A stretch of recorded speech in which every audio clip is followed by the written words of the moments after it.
Hello, and thanks for streaming The Near Futurist, a show presented by me, Guy Clapperton. This is a fortnightly look at the cultures and technologies that are going to affect our lives in, wait for it, the near future.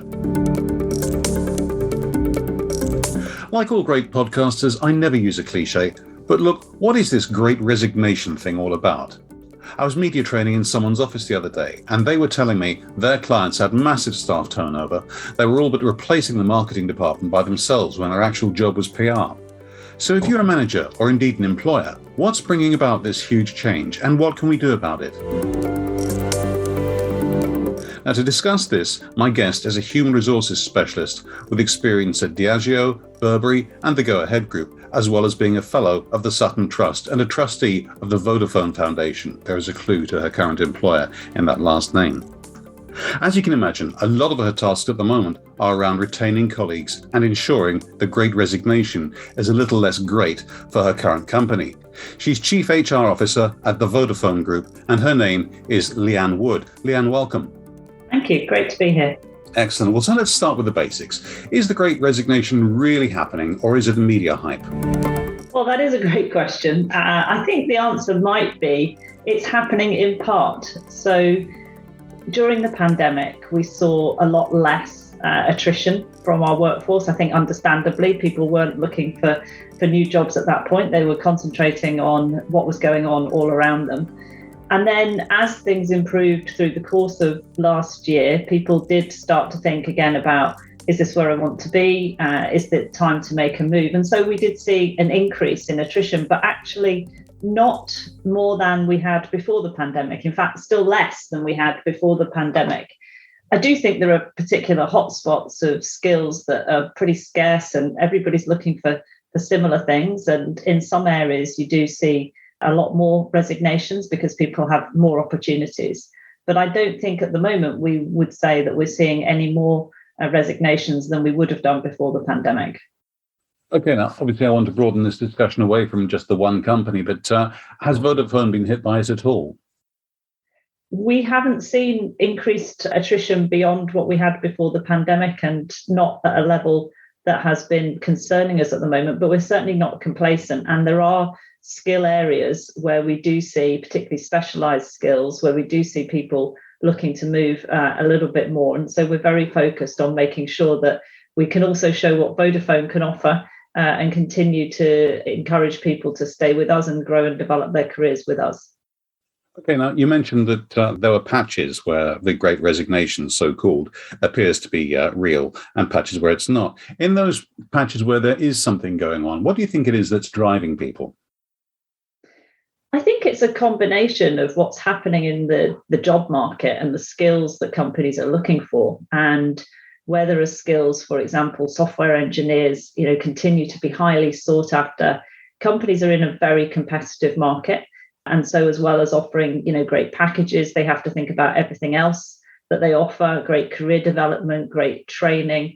But people have choices. And so those companies that are able to provide great experiences for people, great training, are going to do better and are going to be able to attract that talent. But it's definitely the case that people have options, they have choices, and employers need to work hard to make sure that they can retain their great talent. I know you at Vodafone are going through a number of initiatives to retain that talent, and so it would be nice to talk through a few of those. For example, I'm in my 50s, and a lot of my female colleagues and contemporaries are inevitably going through the menopause. I mean, as human beings, we empathize, but as employers, are there practical steps that we can take? Yes, I mean, we have put in place over the course of last year a global commitment to make sure that employees are supported during the menopause. And this isn't done in isolation. This is part of our broader strategy about how we can support our employees through every life stage, because inclusion is really important to us and we want to make sure that everybody has that chance. And we've put in place training, awareness, not just for the women that might be experiencing the menopause, but also the people that they're working with, and support for people to be able to access the policies that we have, for example, if they need to take paid leave. So we've certainly brought a greater level of focus to making sure that it's something that people can discuss and talk about and feel that it's something that they're equipped to have conversations and support people around.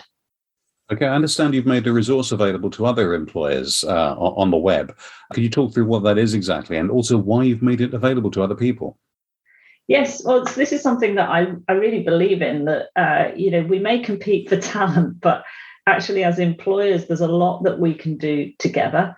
So where we have introduced new policies, for example, around menopause, but also domestic violence and abuse, and if we put together toolkits to support our people, we're always very happy to share those, because these are issues that affect everybody in society. And if we can help support other companies, particularly perhaps smaller companies who might not have the resource of larger companies and want to have something available to them, then we're always very happy to do that. You mentioned domestic violence there, which is an interesting point. It's nothing new, of course, but sadly, lockdown may well have exacerbated some situations just because people have been rather stuck together for the whole time through working from home, etc. I'm just wondering when this becomes an HR issue rather than a police matter. Well, yes, I think it's a really important point. We can't take on the role of the police and investigate criminal activity, but what we can do is support our people and support survivors of domestic abuse. We make sure that we offer specialist training and support to our HR leaders to be able to help identify where there might be issues. And we also offer 10 days paid safe leave for colleagues that have faced abuse. So what we're really trying to do is support them as they continue to look to work. We've done research on the workplace impacts of domestic abuse, and that shows that people really do feel the impact on how they work and whether they're able to work. And so it's important that as an employer, we do support people to be able to do their best in the working environment. Very commendable, obviously. But this is primarily a technology podcast. So can you tell me how you're helping employees who can work together virtually? Yes. So, we actually, like everybody else, we had to adapt very, very quickly when the pandemic struck, and we moved 90% of our people to work remotely pretty quickly, actually within a matter of weeks. And of course, we were already using some tools, for example, like Microsoft Teams, because we're a global business. So people were already connecting quite regularly across different geographies and across different locations. But we hadn't done as much of that at home. And we saw really widespread adoption in the first early stages of tools like Teams. That's now our main collaboration tool, as well as with our external partners. But we've also sort of moved on as the pandemic has progressed and said, what else can we do? So we've used some of the more advanced collaboration tools like Mural and Whiteboard, and really trying to create the same kind of environments that people would have when they're together. So it's not just having a video call, but how can people actually work together? How can they update documents and spreadsheets and just even their notes in real time, so that we make sure that it feels like we're together. We're making some of the apps that Microsoft Power Apps, available to all employees. Doesn't matter what team they work in, because we really believe that it's our employees who really know what are the digital solutions that they need. And of course, we need to support that. But if they can get on and design and have the tools to design the solutions they need, we're really keen to enable them to do that. So we have a sales team, for example, who created a mobile app that brings together all of the data that they need from many different systems in real time for people in the field. That's a fantastic example of a team getting on. We've equipped them with the tools that they need to really then develop something even better for themselves. And I think that's a great way that the collaboration is working virtually. And I think when we're back in the office, we'll also still be able to use these tools. Really, our vision is that it should feel the same, your experience of working at Vodafone, whether that's together in the office or remotely.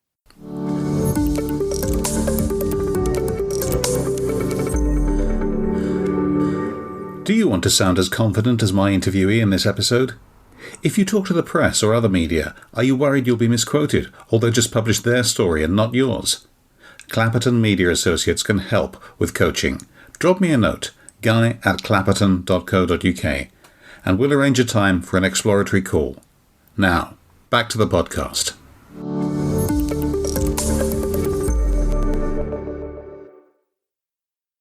I suppose there's an argument that says that if a company like Vodafone can't do mobility correctly, then who on earth can? Because your core product is the mobile services. Um, I was interested to notice that you have a work from anywhere policy for 20 days in a year for employees. Is 20 days really enough in 2022? Well, it's a great point, and honestly, the answer is I don't know yet.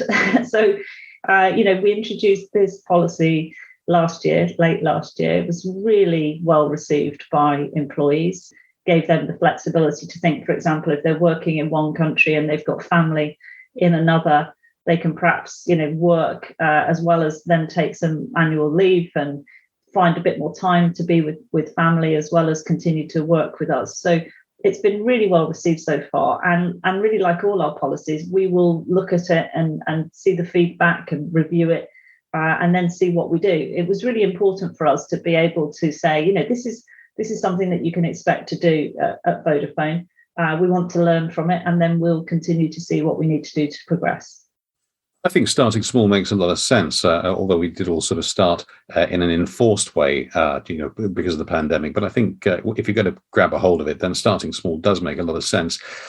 And yet I see you have job ads that don't specify a location. So isn't that a full-time work from anywhere thing?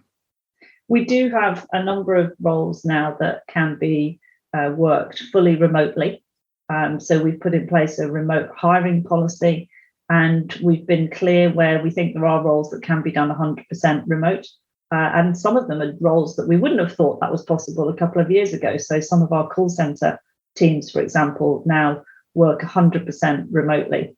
So for us, it's about what's the right thing for the role and what's the right thing for the individual. And we really try to bring those things together. There are some roles that can't be worked remotely at all. So obviously our retail staff or our network engineers, they might be out in the field, but they're not working from home, for example. So we've got to recognise that there isn't a one-size-fits-all approach. Flexibility is really what we're looking to build, flexibility for us and flexibility for all of our people, and be really clear where we think there is a role that can be done 100% remotely and those that can't. And many roles are able to really have a mix of remote working and working in the office. And so hybrid working is something that we're very much putting in place. And of course, back to the culture rather than the technology, you still have to make people feel part of the organization. I'm sure you've got a lot of initiatives in place around that. In terms of the technology, though, tell me about the gaps. I mean, technology is always a work in progress. So what does technology miss in terms of supporting people remotely at the moment, do you think? Yeah, that's a really great question, because I think I've seen through the last couple of years that it's enabled connection. It can't replicate, being face to face, although I think there's a lot of work now developing new technologies. We hear a lot about the metaverse, that will be a way that people will connect even if they're not physically together. And I know these things will continue to develop. But actually, I have found technology over the last couple of years to be a big connector. So, for example, historically, I would have gone and visited our teams in markets, and I might be able to go and see them once a year. And now we have a lot more virtual meetings that a lot of people can come to. We connect and we host different interview series with employees that people can listen to. And we've certainly had feedback that actually, in some ways, our world has become smaller over the last couple of years because we've found more ways to connect everybody together. So it's different. I think that's the main thing. And it will continue to develop. What I'm looking forward to is when we get into a world where we can perhaps have the best of being physically together and the best of all the advantages that being able to work remotely can bring. Yes, I'm just dreading the point when I walk into a meeting and people comment that I look so much shorter, fatter and older than my avatar, but that's another issue by itself. A lot of my listeners are going to be owners of much smaller companies than Vodafone, of course. I'm wondering what sort of technologies they can adopt and put in place to adapt to this new hybrid world. Yeah, well, I think everybody now, has found that tools like Zoom or Teams or Google Meets have opened up pretty much for everybody. We know that they're also used in education as well, and they're part now of how we live our lives socially as well as at work. So, I think those tools provide an enormous amount for everybody, whatever the size of the business. And it's about trying things. I certainly wouldn't consider myself to be a particularly technology savvy person, even if I work in Vodafone, but it's getting on, trying new things and finding the advantages, finding perhaps the things that we can do that we couldn't do before, rather than just trying to replicate what we would do face to face. And I think that's the kind of experimentation that we've been working with over the last couple of years that I think is something that we can all do. It's not about the size of the business that we're in. That makes sense. In fact, I'd argue that this adaptation experimentation has been going on longer than a couple of years. I've been around long enough to remember when Microsoft Outlook was introduced, and for a long time, it just seemed to replicate paper calendars and paper memos. And it was only later that when people started experimenting with it and stretching it to see what it could do, the real collaboration of that sort of environment, just taking it away from one company, really started to emerge. So I think you're right. I think people will start to experiment and see what exactly they can do. A lot of my listeners, of course, will be employees rather than employers, so they don't get to dictate the resources. I mean, if they feel that their employers are operating in a sort of dated model, what sort of approach should they make to their employers if they think they have a good idea? I'm sure there isn't a one-size-fits-all, but are we talking business arguments? Are we talking return on investment? What would you suggest people do? Yeah, look, I think everybody can have an impact, even if it's an impact in our own teams and with our own managers. So I always try and suggest to people, talk to your managers, talk to your teammates. They will also be experiencing many of these things and they'll welcome suggestions to improve things. I think it's really important that there are lots of ways in which we can listen to our people. So we spend a lot of time looking at, what's the results of surveys, pulse surveys. They don't have to be big surveys. You can check in with people quite quickly, quite easily, just to get that feedback, but also to show people that you really want to listen to what they have to say. I hope those kinds of things are in place in many companies, but where they're not, just having the conversation in a team with a line manager, flagging an issue. We're all human beings. We want to solve problems. They need to be brought to our attention. And I often think it's the people on the front line in the business who are best able to really shine a light on what can we do better, what can we fix, what can make your life easier. So I think I would just encourage people to really believe that they can change something, they can make a difference, and go and give people that feedback. Okay, thank you very much. And finally, where can listeners find out more about yourself and, of course, about Vodafone? Well, we have a lot of our work is on our website, so Vodafone.com. Some of the toolkits that you talked about earlier can be accessed there. So I think that's a great starting place for anybody to find out about our activity. We post regularly on things like LinkedIn. We make sure that we're trying to communicate, what we're trying to do so that can help others as well. So lots of information available about Vodafone. Hey, Leanne Wood, Chief HR Officer of the Vodafone Group. Thank you very much for joining me. Thanks for having me. And of course, many thanks to you for listening. That was the Near Futurist podcast with me, Guy Clapperton. Don't forget to have a look at the website at nearfuturist.co.uk or my media training site at remotemediatraining.com. I'll be back in 2 weeks' time.